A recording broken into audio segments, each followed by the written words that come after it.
Kaip veikia sąmonės parazitas? Jis melu apgaubia tavo pasąmonę, kad tu nepamatytum tiesos apie save. Tai jau vien dėl to svarbu pabusti. Tai štai dėl ko taip svarbu pamatyti tiesą apie save. Kas vyksta iš tikrųjų?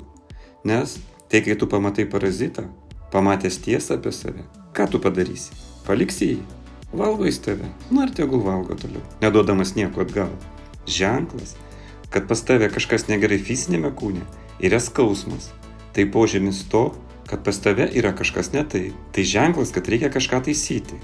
Ženklas, kad su tavo emocinium kūnu kažkas negerai, yra baimė.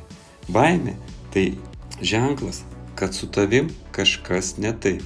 Parazitas maitinasi skausmą ir kentėjimo energiją. Panaikinti parazitą, sugauti jį, reikia tapti medžiotoju.